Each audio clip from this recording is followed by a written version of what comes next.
Certo. Vamos lá, então. Boa noite a todo mundo.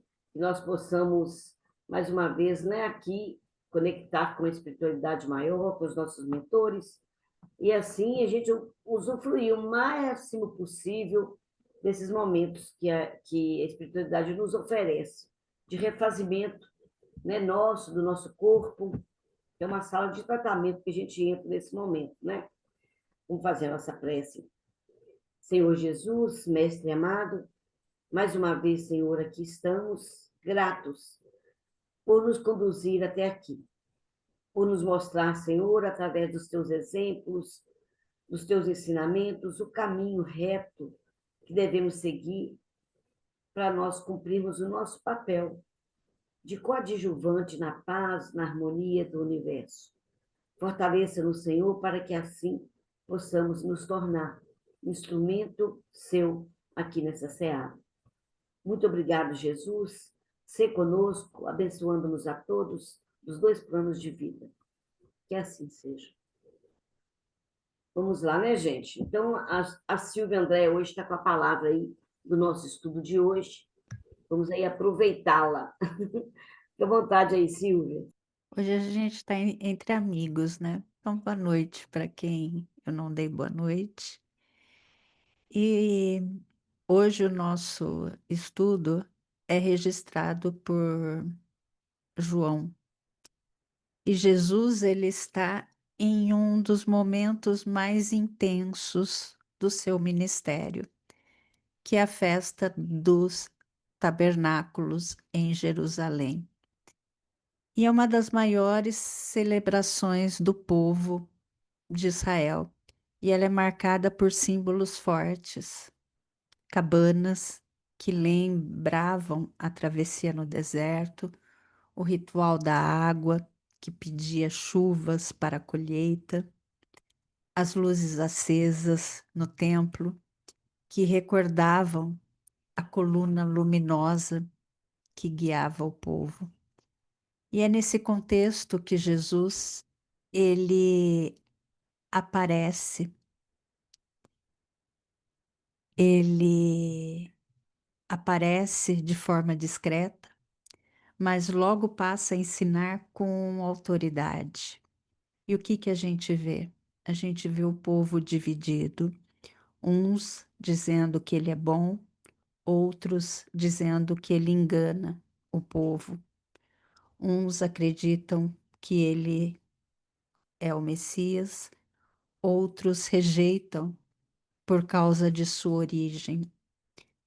Autoridades procuram prendê-lo, mas também há corações abertos que começam a se abrir, né? Como o de Nicodemos. E é João que faz esse registro que nos mostra aqui um registro da humanidade diante de Cristo. A gente enxerga incredulidade, a gente vê medo, murmuração, mas também a gente vê essa sede espiritual e essa fé nascente.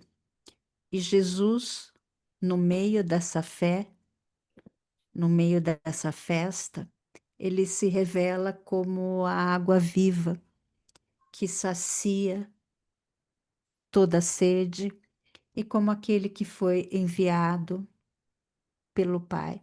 E esse vai ser o estudo de hoje. E essa passagem é uma passagem longa. Ela é registrada no Evangelho de João, está no capítulo 7, nos versículos de 10 a 53. E também no capítulo 8, 13, 33. As ruas de Jerusalém, elas estão cheias, todas coloridas por tendas, e elas estão erguidas por tendas erguidas para a grande festa dos tabernáculos. E é uma multidão de vozes, cânticos, vendedores, sacerdotes vestidos de branco. Todos celebram a memória da travessia do deserto e pedem a bênção das chuvas para a colheita. E é nesse cenário que a gente encontra essa passagem. E a gente encontra logo no começo, né, os irmãos de Jesus subindo até Jerusalém, mas o Cristo, ele não sobe junto com eles. Jesus, ele fica. Então, há um comentário inicial sobre a ausência do Cristo. E fica evidente que o ministério do Cristo já causava efeito, já era conhecido, né? E o povo estava dividido e havia uma hostilidade, havia essa hierarquia já estava clara e séria, e havia uma discussão ali entre aquela multidão. E ele, Cristo, depois que depois que os peregrinos subiram, depois que, como fala o Evangelho de João, depois que os irmãos subiram, depois que eles partiram, ele também subiu. Então, não da maneira que todos subiram. Isso não quer dizer que ele subiu em segredo. Isso quer dizer que ele evitou uma publicidade desnecessária. Ele não queria atrair atenção. Marcos também registra que a última viagem de Jesus foi sem publicidade. Então, Jesus não queria atrair atenção. Por isso que ele não foi junto com a caravana de peregrinos. E a gente sabe, né, que estar junto com uma caravana de peregrinos, Maria e José já haviam perdido Jesus quando ele era criança, né? Então, era fácil perder alguém junto com um grupo grande, né? E ali, naquela multidão, os judeus que estavam ali significava os inimigos de Jesus. E eles estavam observando e procurando por Jesus e perguntando onde Jesus estava. E eles perceberam a ausência de Jesus a hora que a caravana chegou, né? Eles esperavam que Jesus estivesse ali. E começou-se um comentário sobre a ausência do Cristo. E a gente começa a ver que havia, ao registro, que havia um murmurinho. E esse murmurinho do verbo original quer dizer resmungar. O resmungar é além de uma conversa, é uma discussão. Então não era era algo mais caloroso. Os ânimos estavam um pouco exaltados, né? Então eram conversas baixas, mas não eram entre. Eu vou desligar o microfone. Quem tiver com o microfone aberto, se puder desligar, por favor. Então, uns falavam que ele era bom e outros que que Jesus enganavam. E os que é importante notar que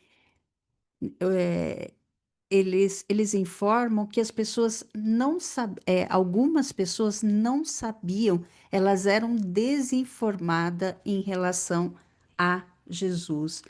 Então, e os judeus que estavam ali, eles eram líderes religiosos e também haviam discípulos de Jesus. E havia um certo medo dos judeus.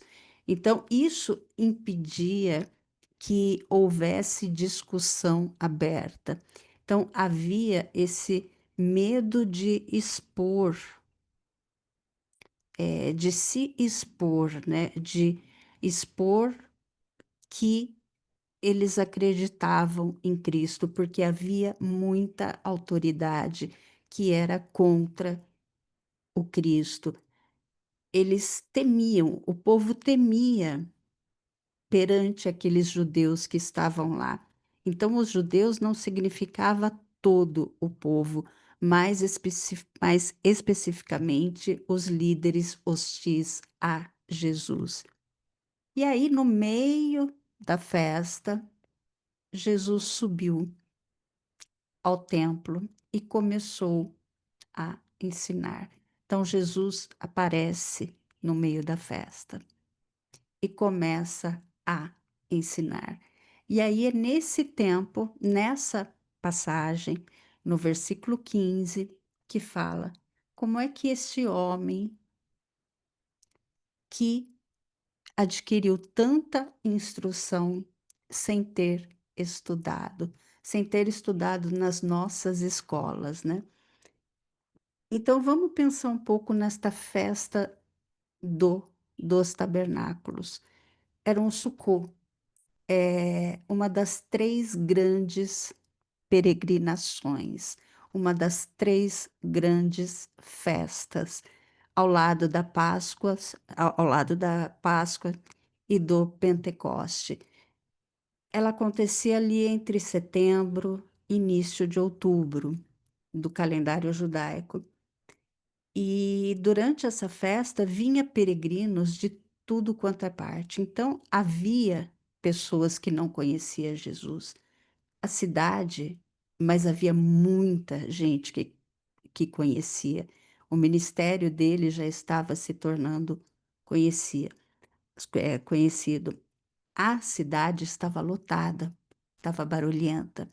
E as famílias, elas construíam cabanas com ramos, folhas, chamadas sucás, para ali morar por 7 dias. E essa prática lembrava a travessia do deserto, quando os hebreus viveram em tendas improvisadas após saírem do Egito, né?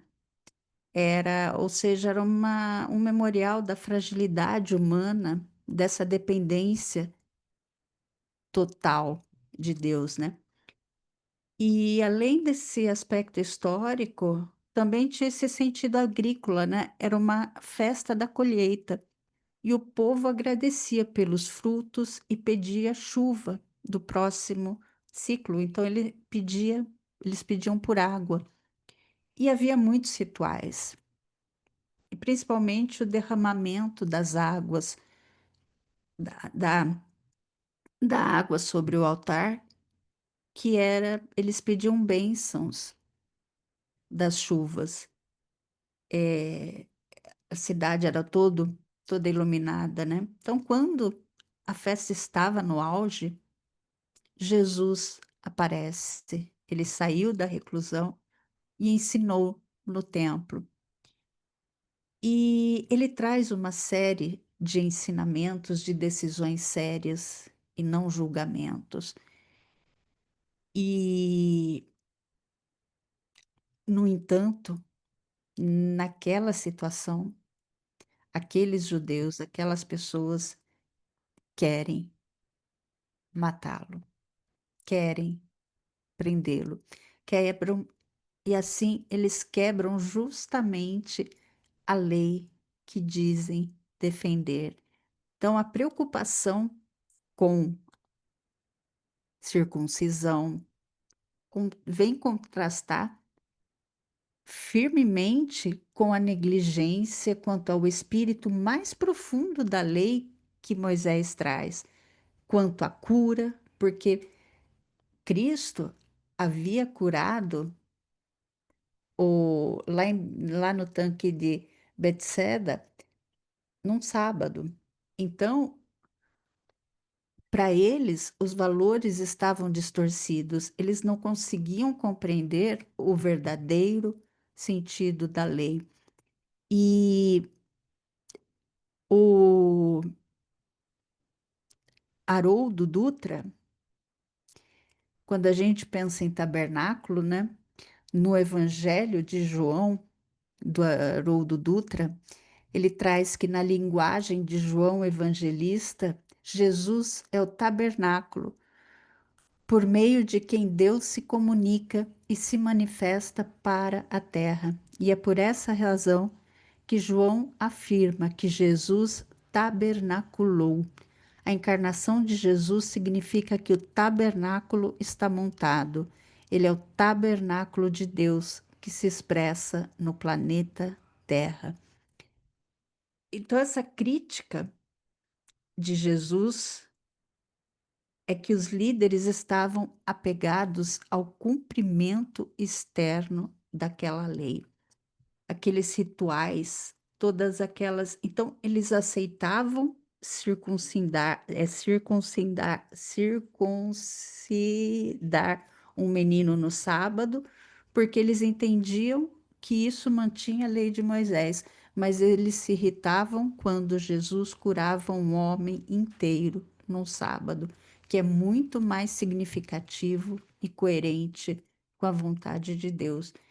Então, as pessoas que estavam ouvindo o Cristo, eles começaram a ficar surpresos com tudo o que eles estavam ouvindo Jesus ensinar em Jerusalém. João, ele não registra essa esse esse ensino total dele, mas qualquer pessoa, a pessoa, Jesus, ele não diz que ele fala a verdade, mas ele vem dizer que ele é verdadeiro. E dele é dito ainda que não há injustiça nele. Então, Jesus aponta que há uma diferença entre receber a lei de Moisés e cumprir a lei de Moisés, que Moisés deu a lei, mas nenhum deles estavam cumprindo a lei. De guardar aquela lei, estavam procurando matar Jesus. Então, aquela multidão composta de peregrinos de cada lado que vieram de várias regiões para a festa e não da população de Jerusalém. Esta multidão que professava não saber da conspiração e sim atribui as palavras de Jesus, eles começam a atribuir a palavra de Jesus a uma possessão demoníaca. Eles começam a falar que Jesus estava possesso por daimon. Então começa a se instaurar uma confusão. E nos evangelhos sinópticos, nós encontramos com frequência casos de possessão, casos de daimon, mas em João, no evangelho de João, não há nenhum.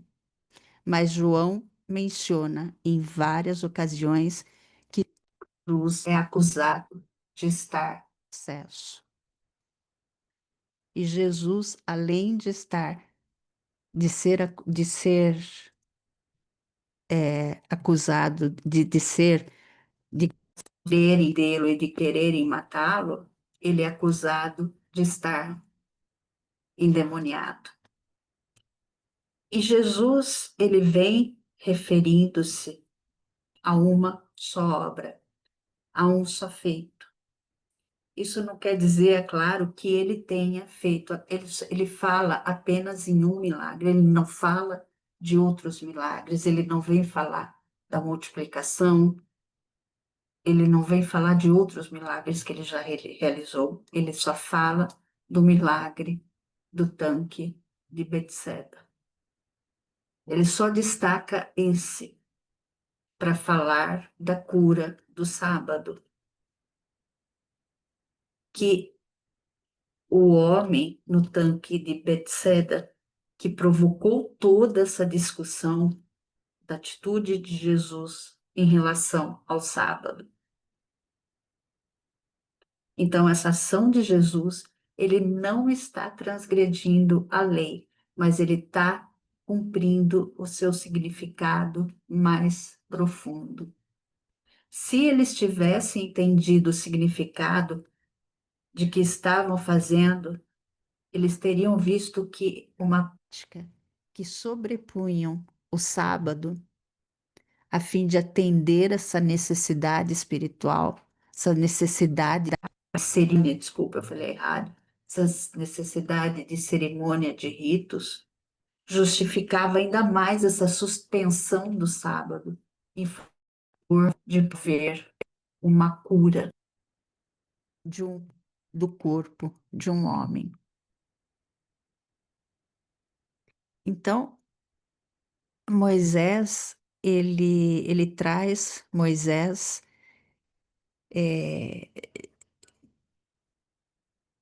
para que algumas coisas deveriam ser feitas no sábado. Até mesmo no sábado deveriam ser feitas. Se tivesse que curar, que curasse. Então, ele vem trazer que os judeus tinham as palavras, mas não tinham o significado. Eles interpretavam mal a importância do sábado. Então, Jesus os remete de volta ao motivo básico da instituição. E aí Jesus pergunta por que eles ficariam irados quando ele fez uma obra de misericórdia. Se um ritual não só podia, mas deveria ser realizado no sábado, curar o homem inteiro. E Jesus aí os conclama a julgar, mas não de acordo com a aparência externa. Ele fala: parem de julgar superficialmente, mas julguem em conformidade com a justiça. Isso implica o quê? Implica que eles estavam cometendo julgamentos errados, como a gente também faz muitos julgamentos errados, de acordo com as aparências. E ele os clama a corrigir seus modos. E aí eles começam a questionar: este é o Cristo? Aí a gente é uma perícope grande.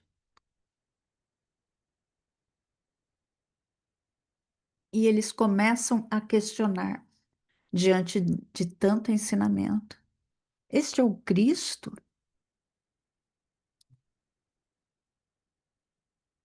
Não é? Aí alguns questionam: não é este o homem que procuram matar?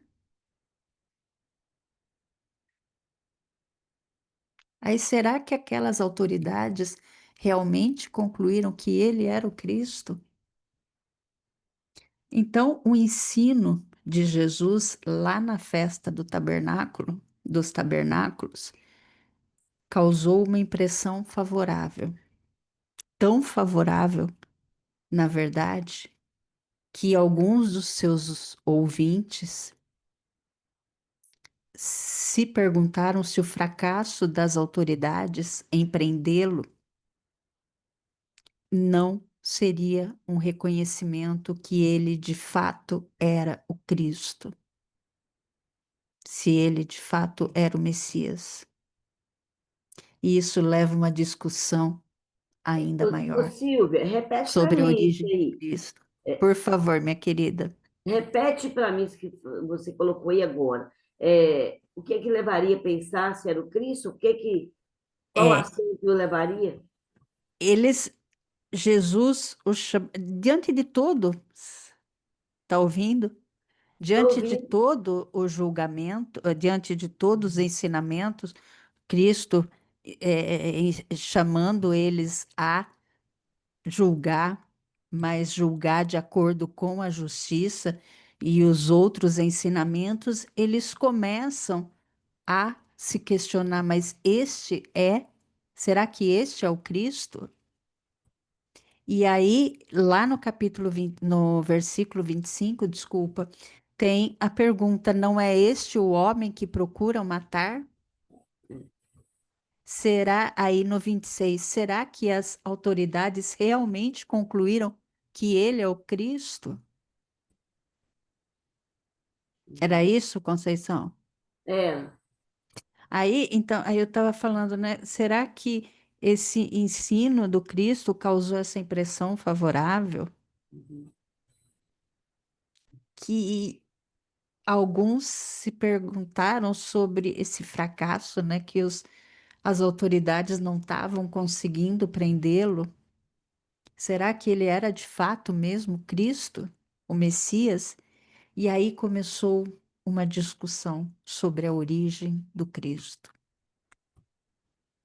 E aí João fala de diversos grupos de pessoas: os judeus, os líderes religiosos da nação, que eram os inimigos do Cristo, e esses homens queriam se livrar do Cristo e o faziam abertamente.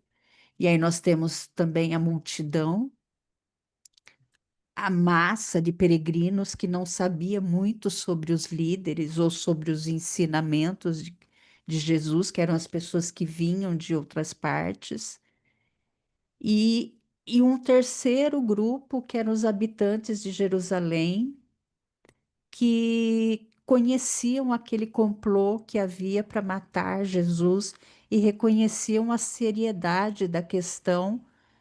E essa pergunta, né, que tem no versículo, não é este o homem? Ela pede uma resposta, né? Sim, eles tinham certeza de que Jesus era o homem em questão. Então, eles se perguntam: se é assim, por que não foi preso? Eles ficaram impressionados com as palavras de Jesus e com a sua forma de ensinar. Ele falava abertamente, embora houvesse risco de morte. E isso os levou a especular. Será que as autoridades realmente acreditavam que ele era o Cristo? E ao mesmo tempo a sua pergunta prepara a resposta. Não, pois a gente conhece a origem dele e logo não poderia ser o Cristo. Então ficou aquela confusão. E aí vem a resposta de Jesus: vocês só conhecem a aparência. Que começou a questão a questionar sobre a origem do Cristo. Minha origem verdadeira, o Cristo fala, é espiritual. E o Cristo fala do Pai que me enviou. E eles argumentam, mas nós sabemos de onde ele vem. E aí vem a questão da origem do Cristo ser misteriosa. Diante desse desejo dos inimigos de matá-lo, Cristo, ele fala em voz alta, indica um grito forte. Então, João dá a entender que é uma afirmação de grande importância, que também pode indicar que Jesus falou com ele, que quando Jesus fala, vocês me conhecem e sabem de onde eu sou. Então, quando o Cristo fala, vocês me conhecem e sabem de onde eu sou, estudiosos afirmam, e João dá que Cristo estava falando com emoção, com tom alto. Então, embora haja esse sentido que ele seja, eles sabiam que ele era de Nazaré. Então, ao sentido mais importante, que eles não sabiam que ele vinha de Deus. Então, esse é o ponto mais importante. E aí, Jesus continua a esclarecer que ele não enviou por conta, ele não se enviou por conta própria, ele não veio por ele.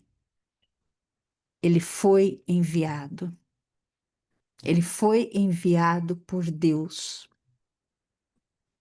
por aquele que é verdadeiro. Então, ele afirma que ele é verdadeiro,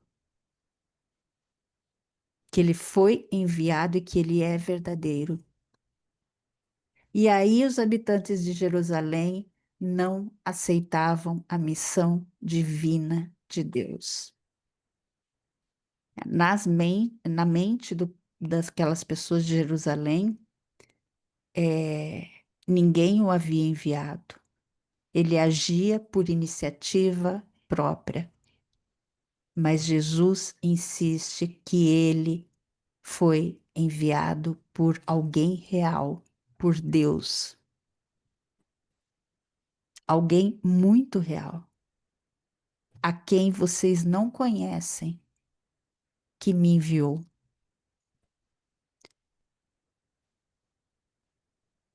E que Deus é verdadeiro.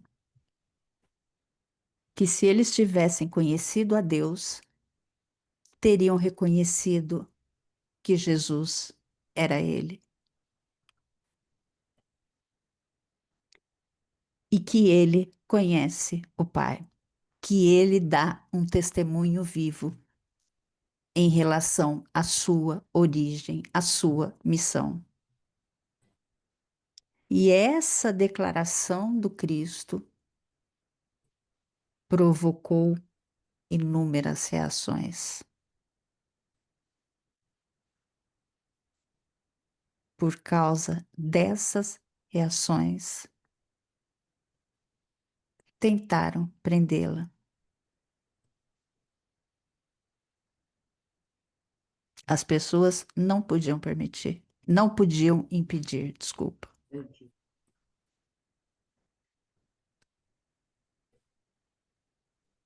Alguém quer comentar alguma coisa? Mas a gente sabe, e o Cristo também sabia, o tempo para a morte dele, o tempo para a morte de Jesus ainda não havia chegado. E seus inimigos não conseguiam, não iam conseguir levar isso adiante, por mais que tentassem. Para João, a hora de Jesus é sempre um tema central. A hora de Jesus.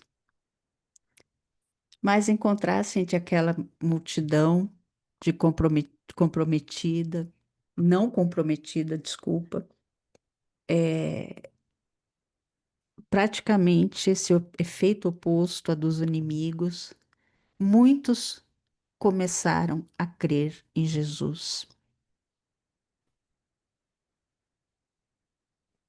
Mas o motivo da fé deles, no entanto, não era profundo. Eles não podiam conceber que Cristo, que quando Cristo viesse, faria mais sinais do que Jesus já havia feito. E aí eles perguntam: quando Cristo vier, fará mais sinais? Então, é melhor acreditar por causa dos milagres do que não acreditar de modo algum. Então, não há condenação dessa fé como inadequada. Não tinha problema. E aí a gente vê uma tentativa de prisão. Os fariseus, eles ouviram a multidão murmurando coisas a respeito de Cristo. Está lá no versículo 22. E então os principais sacerdotes e os fariseus enviaram guardas do templo para prendê-lo. E o pensamento de que Jesus tinha é, o pensamento de Jesus morrer ali, ser preso, acaba sendo. Jesus estava sendo ameaçado, claro, mas ele falou da sua partida, mas era para um lugar fora do alcance dos seus perseguidores, daquelas pessoas que estavam perseguindo. A multidão falava sobre os milagres de Jesus, e Jesus muda o assunto para a sua morte, que seria um ponto mais importante para a fé, para aquela fé, né? E Jesus fala sobre morte. Então, quando ele estiver com o Pai, Jesus fala que eles o procurarão, mas não poderão encontrá-lo. É outra frase de Jesus bem forte, né? Ele estará seguro, que ele estará seguro fora do alcance deles. E a gente vê que os judeus eles ficam intrigados com essa afirmação, né? Porque há uma distância quando Jesus fala entre o eu e vocês, essa separação, né? Que ele vai estar seguro dos inimigos, né? E o para onde irá. E aí ele fala das diásporas, né? Que alguns voltam para o exílio babilônico após o exílio, mas muitos não. Então, esses judeus eram numerosos. Eles, especialmente em cidades grandes como Alexandria. Então, para eles ensinar os gregos poderia significar tanto ensinar judeus helenizados, quanto usar as sinagogas judaicas como ponto de partida para alcançar os gregos. E essa foi justamente a prática dos primeiros missionários cristãos, né? Cristãos, como a gente vê em Atos. Mas os judeus ali consideraram essa ideia absurda demais para levar a sério. E Jesus reserva uma declaração no clímax da festa, né? Sobre. Ele traz uma profecia do Espírito Santo. Ele. A festa dos tabernáculos, ela é rica em simbolismo, principalmente ligada à água. a colheita, né? E principalmente no último dia, que é quando a cada dia da festa, né, um sacerdote enchia de água uma jarra dourada no tanque, do tanque de Siloé, e levava em procissão até o templo e derramava junto ao altar com cânticos e músicas. E era uma ação de graças pela provisão de Deus, essa água do deserto.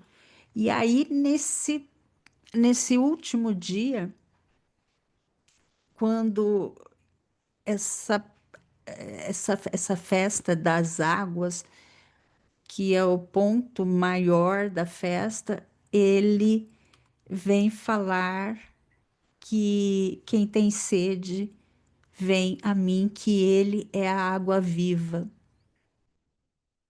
que ele é a água viva, né?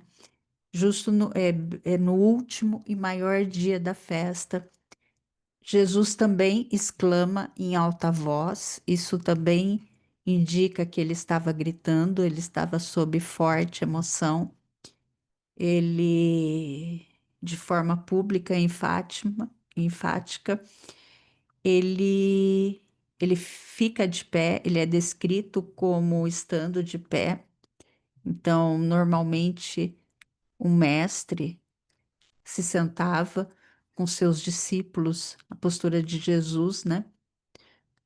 Com sua voz elevada, chama a atenção para a importância de suas palavras. Então, Jesus dá o convite aos sedentos que venham a ele e bebam. E a implicação é que o sedento encontrará em Jesus a satisfação que não pode ser suprida em nenhum outro lugar.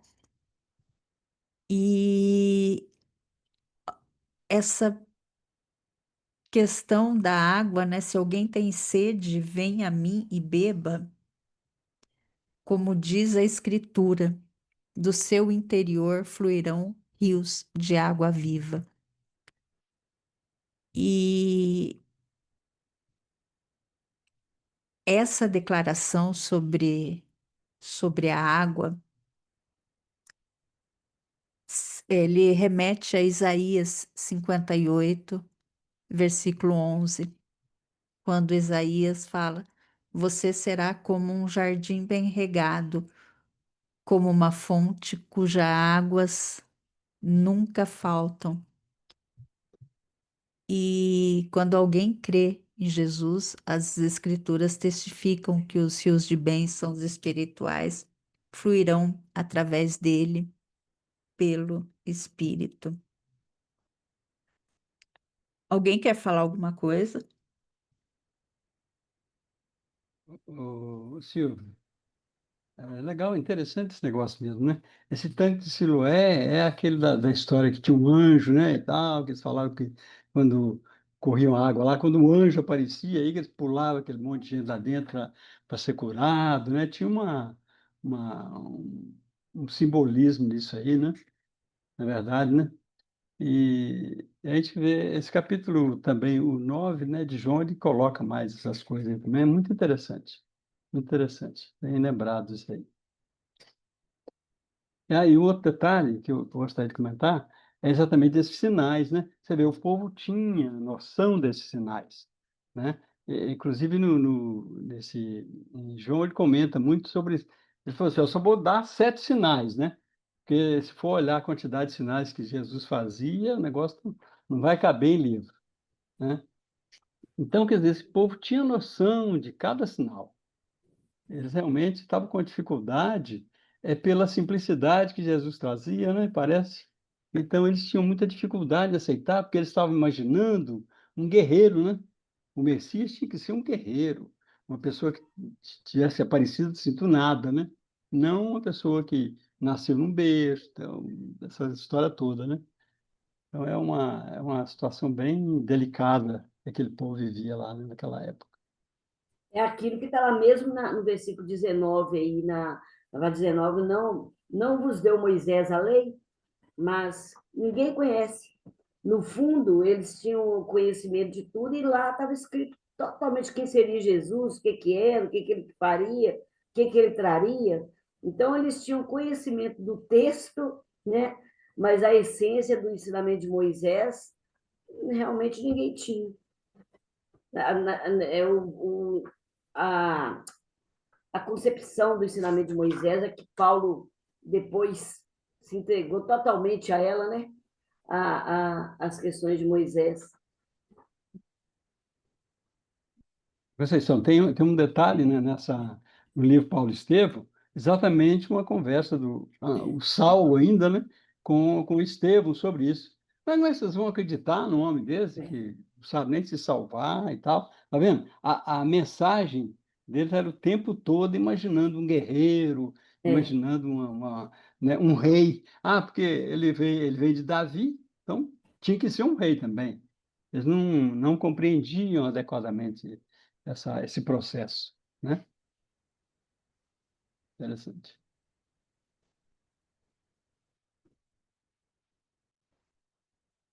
desligar, tá mutado, Silvia. Ok. Eles não compreendiam como Jesus falava tão bonito se Jesus não tinha estudado na mesma escola que É, eles. é, é. Então é complicado, né? É. Então, e esse convite, né? A gente lembra da mulher samaritana, né? O convite da água viva, né? E como que vai, a gente vai crer no vinde a mim, se a gente, como que a gente compreende o vinde a mim, se não compreendermos, se a gente ainda não compreendemos o credes em Jesus, né? E aí tem aqui, eu tenho, depois eu vou passar no grupo para vocês, eu tenho quase esse estudo, só uma parte que não, em transparência, em slide. Uma parte minha e de outro de outras pessoas, de um outro NEP meu, de um outro NEP que eu participo. Então, que explica bem a festa dos tabernáculos, que explica bastante coisa. E depois eu passo para vocês no grupo, né? E aí a gente lembra, né, do Se Crês em Deus, do livro Coragem, né? Se crês em Deus, caminharás sem aflição e sem medo nas trilhas do mundo, por maiores surjam perigos e riscos a te obscurecerem a estrada, porquanto, ainda mesmo à frente da morte, reconhecerás que permaneces com Deus, tanto quanto Deus está sempre contigo, além de provações e sombras, limitações e mudanças, em plenitude de vida eterna. Então a gente tem que crer, né? Bom, vamos lá. E então, falando da profecias de Isaías, né? E é difícil a gente encontrar em passagens bíblicas falando sobre rios de água viva, como Cristo falou nessa passagem, né? Fluindo de uma pessoa, né? Como Isaías trouxe e como Cristo fala, né? E aí a gente lembra, né, que Cristo é fonte de água viva. Então, esse ser água viva, Cristo ser água viva, né? Aí a gente lembra do ventre, né? O ventre onde o feto é concebido, né? E sustentado até o nascimento. O ventre que é a parte mais interna que acolhe o homem, acolhe a alma, acolhe o coração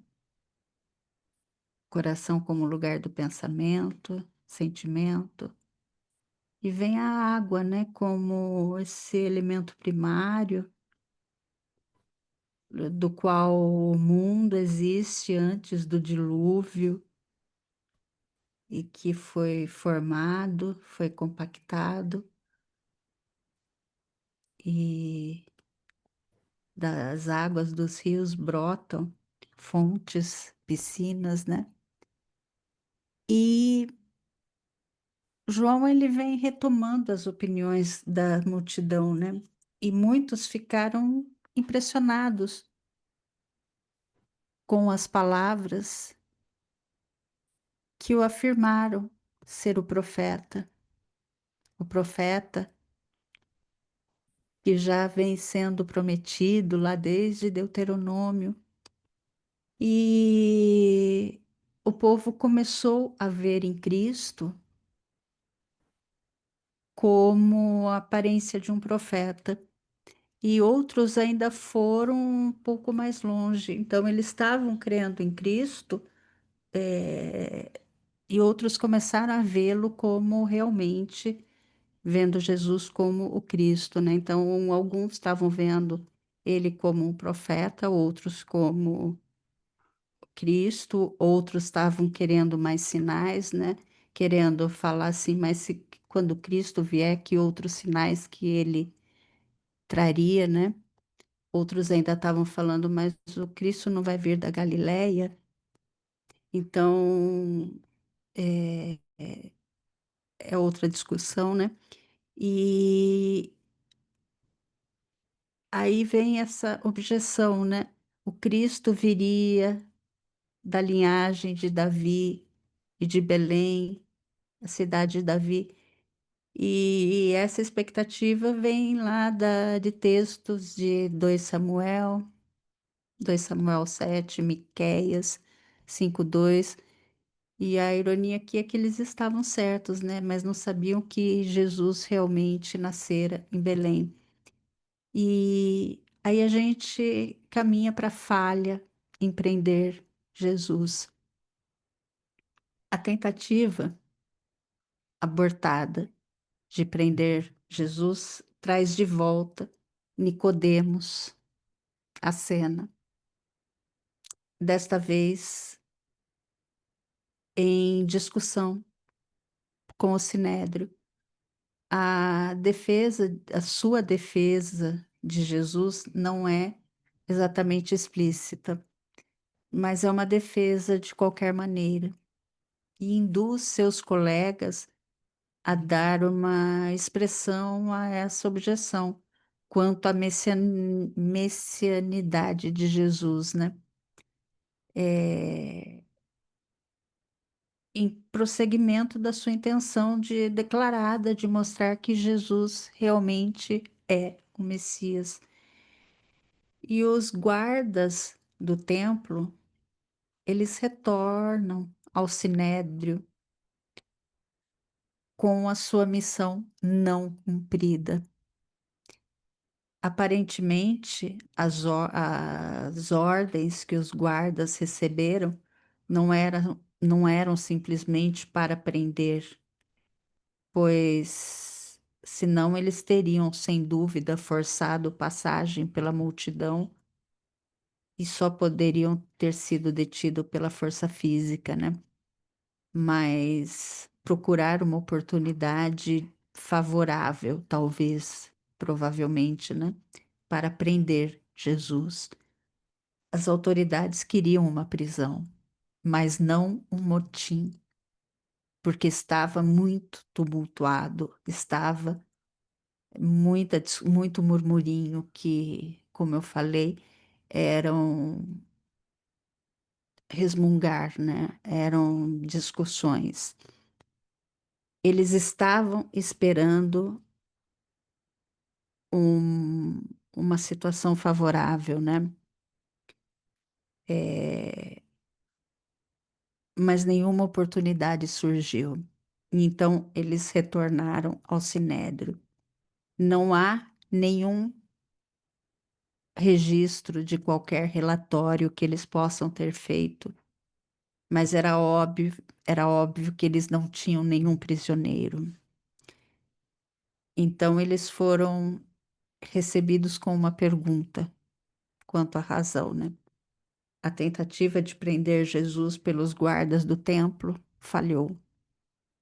E João usa isso para mostrar como até mesmo aqueles enviados contra Jesus ficaram impactados por suas palavras.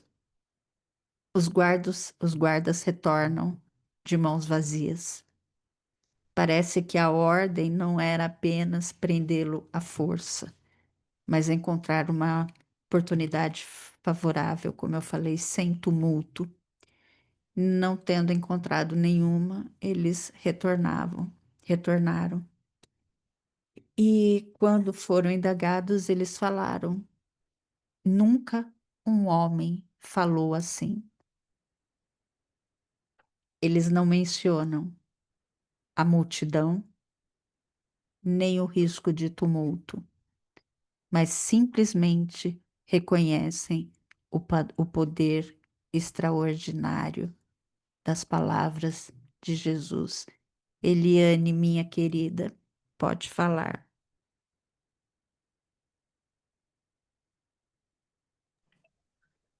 Silvia, estou com um livro aqui que fala o seguinte: é, voltaram os guardas para junto dos príncipes, dos sacerdotes e fariseus, que lhes perguntaram: por que não trouxestes? Os guardas responderam: jamais homem algum falou como este homem. Replicaram os fariseus: porventura também vos fostes seduzidos? É só para complementar. Perfeito, minha querida. É, então, imaginem o efeito, até seduzido, para João ter anotado essa palavra, seduzido, como a Eliane bem trouxe. Imagine a coragem desses guardas.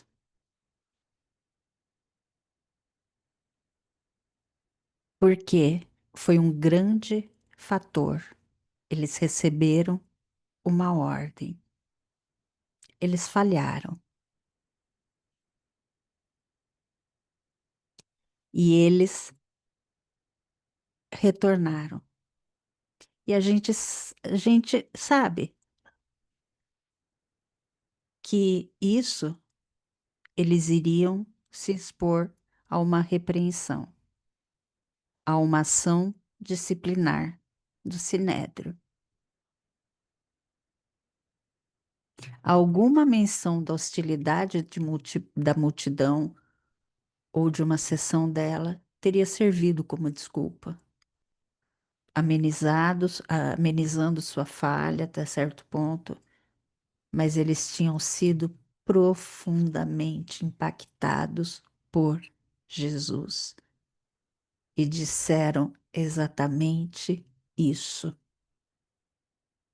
a ponto de ter até a palavra sedução no versículo.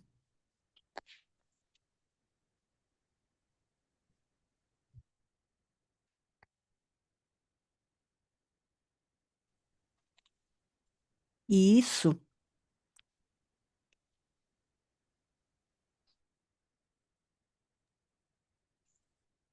os guardas, eles reconhecem. E essa fala mostra esse contraste entre com os líderes judeus, que apesar do conhecimento das escrituras, eles ainda permanecem cegos diante da verdade. E os fariseus ficam claramente irritados com a resposta dos guardas.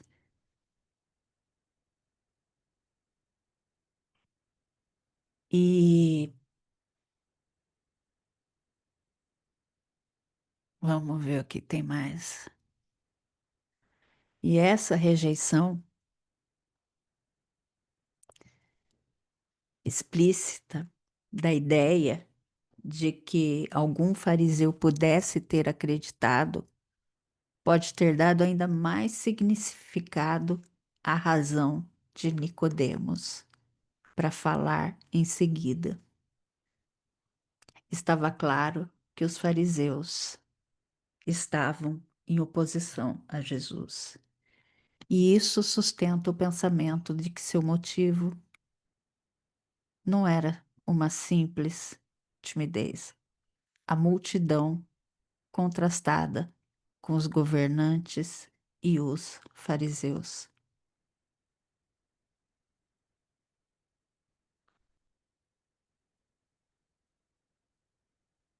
E João caracteriza, né, Nicodemos de duas maneiras, como tendo anteriormente ido a Jesus.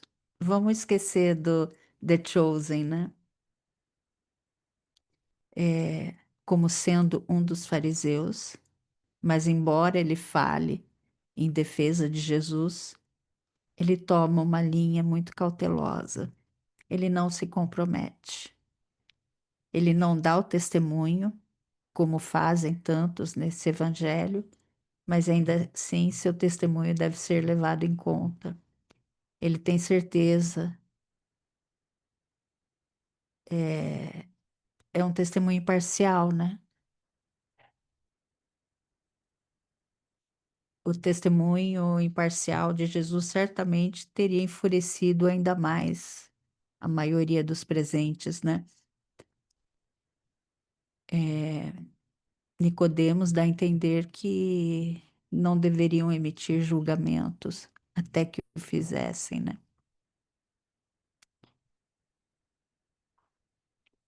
Meus queridos,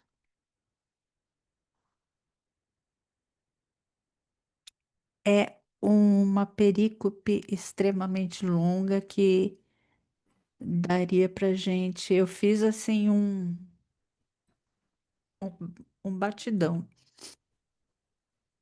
Nossa, foi muito bom, Silvia.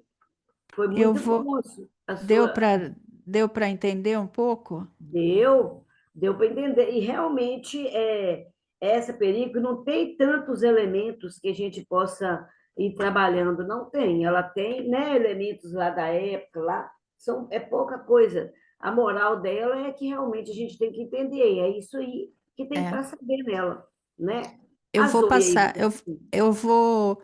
Como é muita coisa, eu vou passar o material que eu tenho para tá, quem tiver interesse. eu encaminho para o pessoal, eu Tá. encaminho. Alguém quer falar alguma coisa, gente? Perguntar, acrescentar em alguma coisa? Eu achei muito bom a gente estudar isso aí dessa forma, né? É uma película muito longa mesmo, que eu prefiro não lê-la toda, acho que fica antididático. Se for ler muito ela toda assim, ficou muito bom. Tudo bem aí, pessoal? Podemos caminhar para o final? Semana que vem, nós vamos ter o Walter Rica aqui com a gente, né? Fazendo estudo. Você conhece o Walter, Silvia? Conhece, né? O Walter Conheço, já estudei com ele em 2 NEPs. Ele é uma graça, né? A gente gosta demais do Walter. Aí ele vem falar para a gente sobre a mulher adúltera e explorar bem né? Aquela passagem lá. E aí vamos estar aí. E aí, gente, nós temos aqui no mês o João Marcos, que volta no dia 16, o Santana, que vem para nós no dia 23. Vamos fechar com a Marilda.